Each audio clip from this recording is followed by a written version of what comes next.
Hello students, हमने अपने first और सेकंड वीडियो में क्लास 7th एसएसटी ज्योग्राफी से रिलेटेड लेसन थर्ड का फर्स्ट पार्ट और सेकंड पार्ट स्टडी किया। हम अपने next video means third video में हम ज्योग्राफी से रिलेटेड क्लास 7th एसएसटी का लेसन थर्ड स्टडी करेंगे, का रेस्ट पार्ट स्टडी करेंगे। हम अपने टॉपिक पे आ जाते हैं।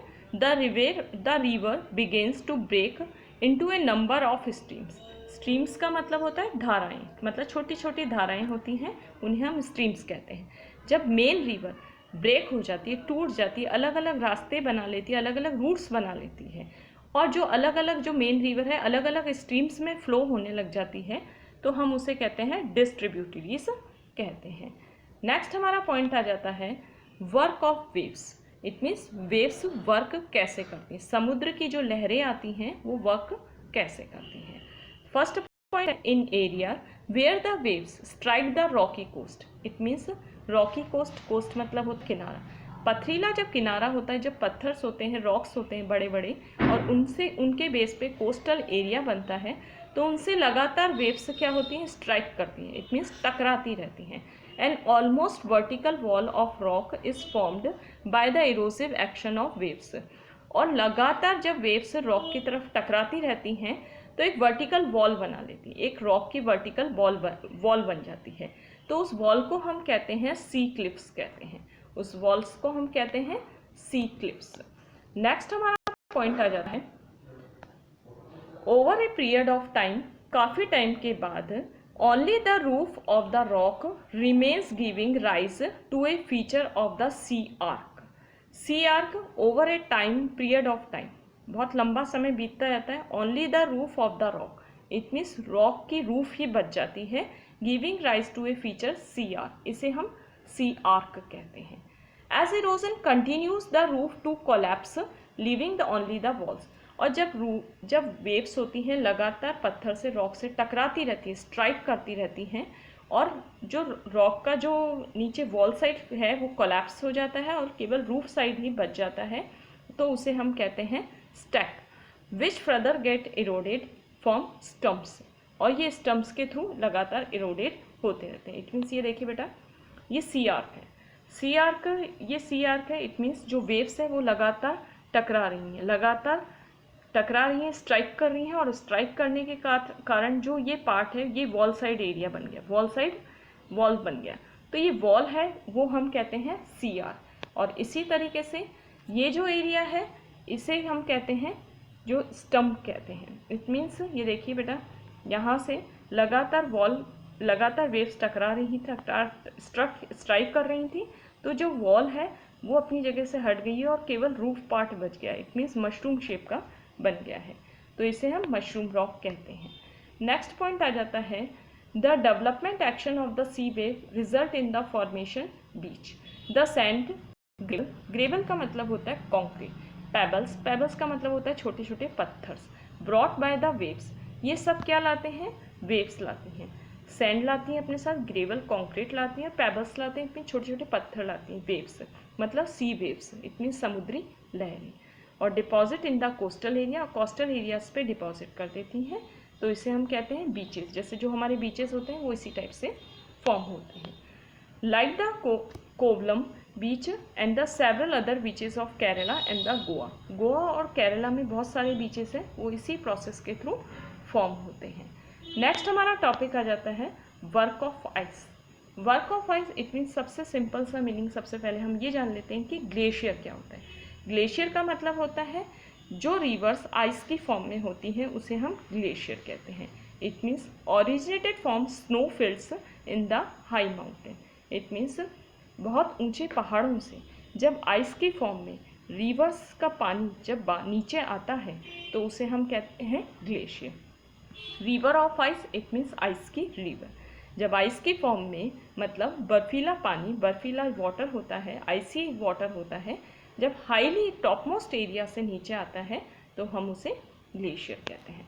नेक्स्ट पॉइंट आ जाता है हमारा the erosion work of ice result in the formation U shaped valley. It means जब आइसी रिवर, इट मीन्स जब आइसी वाटर होता है जब नीचे आता है तो यू शेप वैली का फॉर्मेशन करता है। यू शेप वैली का मतलब होता है कि स्टीपी, इनकी जो साइड्स होती है यू शेप वैली की वो स्टीपी होती है, इट मीन्स नुकीली होती हैं और डीप होती हैं, इट मीन्स जो रूट्स होते हैं वो बहुत डीप होते हैं। और वैली का मतलब होता है घाटियाँ। नेक्स्ट हमारा पॉइंट आ जाता है The big and the small rock pieces, silt and the sand get deposited due to the slow movement of the glacier. These deposits are called glacial moraines. Glacial moraines किसे कहते हैं? The big and the small rock pieces. बड़े बड़े और छोटे छोटे जो पत्थर के टुकड़े होते हैं, पीसेस होते हैं, रॉक के पीसेस होते हैं, सिल्ट और सैंड। सिल्ट और सैंड इट मीन्स जो मिट्टी होती है उसमें जो बहुत सारे जो कॉन्क्रीट्स वगैरह होते हैं, सिल्ट और sand get deposit due to the slow movement of the glacier. It mean जो बर्फीली रिवर्स होती हैं, इट मीन बर्फ के थ्रू जिन रिवर्स का फॉर्मेशन होती है उनके स्लो मूवमेंट्स के कारण ये एक जगह आके डिपॉजिट हो जाते हैं। इस डिपॉजिशन को कहते हैं ग्लेशियर मोरेन्स कहते हैं। नेक्स्ट हमारा पॉइंट आ जाता है strong winds eroded at the basis of rock faster than the top. जो विंड्स होती हैं वो टॉप से ज़्यादा बेस पे, रॉक बेस पे फास्टर होती है। It means strong winds eroded जो बहुत स्ट्रॉन्ग विंड्स होती है, इट मीन जो तेज हवाएं चलती हैं at the base of rock faster than the top. It means rock के बेस को जल्दी काटती हैं और टॉप के एरिया को कम काटती हैं। द बेस गेट्स, काटना मतलब कि है हटा देती हैं, अपनी जगह से उसे हटा देती है। The top gradually the base gets eroded from the all sides leaving a narrow base. It mean जब सारी साइड से बेस कट जाता है तो नीचे का एरिया हो जाता है वो नैरोअर हो जाता है। इट मीन्स क्या हो जाता है, बहुत ही शॉर्टकट में हो जाता है। जैसे हमने मशरूम रॉक देखी थी, मशरूम रॉक का जो लोअर एरिया होता है वो पूरी तरह से गायब हो जाता है, मतलब डिस्ट्रॉय हो जाता है। क्यों हो जाता है? क्योंकि स्ट्रॉन्ग विंड्स होती हैं वो लगातार नीचे के एरिया को काटती रहती हैं, इरोड करती रहती हैं। इसे हम कहते हैं मशरूम रॉक। इट मीन्स जब स्ट्रॉन्ग विंड्स या फिर स्ट्रॉन्ग वेव्स होती हैं जो क्या करती हैं, नीचे के एरिया को, मतलब बेस एरिया को, रॉकी जो बेस होता है, नीचे का एरिया होता है उसको काटती रहती हैं, अपनी जगह से हटाती रहती हैं। धीरे धीरे वो एरिया डिस्ट्रॉय होता जाता है और जो रूफ एरिया बच जाता है, it means top most area बच जाता है, उसे हम मशरूम रॉक कहते हैं। ये mushroom rock specially Sahara desert में फॉर्मेशन इनका होता है। नेक्स्ट पॉइंट आ जाता है हमारा सैंड ड्यून्स। सैंड ड्यून्स का मतलब होता है मिट्टी के टीले। इट मीन्स जब विंड्स के थ्रू मिट्टी, सॉइल एक जगह से दूसरी जगह फ्लो करती रहती है, बहती रहती है, चलती रहती है और एक जगह जाके पूरी गैदर्ड हो जाती है, अक्यूमुलेट हो जाती है, तो उसे हम कहते हैं सैंड ड्यून्स कहते हैं। अब हमारा आ जाता है barchan. Barchan it means sand dunes are hills of sand. Sand dunes का मतलब होता है सैंड के hills. Most commonly found in डेजर्टी एरिया, डेजर्टी एरिया में फॉर्म होते हैं। एक कर्सेंट शेप्ड सैंड ड्यून्स, जो सैंड ड्यून्स कर्सेंट शेप में होते हैं उन्हें हम बार्चन कहते हैं। जो सैंड ड्यून्स कर्सेंट शेप में होते हैं, इट मीन्स हाफ मून, उसे हम बार्चन कहते हैं। जैसे बेटा देखियो कर्सेंट शेप में, ये जैसे कर्सेंट शेप है, ये कर्सेंट शेप है, इस कर्सेंट शेप में जो सैंड ड्यून्स का फॉर्मेशन होता है इसे हम बार्चन कहते हैं। ये तो सैंड ड्यून्स है, ये है हमारे सैंड ड्यून्स और ये है हमारे बार्चन। बार्चन इट मीन कर्सेंट शेप में है, कर्सेंट शेप इट मीन्स हाफ, तो इसे हम बार्चन कहते हैं। नेक्स्ट टॉपिक आ जाता है हमारा लोइस। लोइस का मतलब होता है बेटा winds carry the fine dust particle. Winds अपने साथ छोटे छोटे डस्टी पार्टिकल लेके आती है और एक पर्टिकुलर एरिया में, ह्यूमिड रीजन में डिपॉजिट कर देती है। इस ह्यूमिड रीजन में जहाँ पे विंड्स जो डस्ट पार्टिकल लाई है, मिट्टी के छोटे छोटे टुकड़े लाई है, पार्टिकल्स लाई है, उसे हम लोइस कहते हैं। जब डस्टी पार्टिकल्स विंड्स के थ्रू एक ह्यूमिड रीजन में आकर जमा हो जाते हैं तो उन जमा हुए पार्टिकल्स को, डिपॉजिट हुए पार्टिकल को लोइस कहते हैं। लोइस स्पेशली हमें मिलता है चाइना में, pampas region in Argentina and Mississippi basin of USA.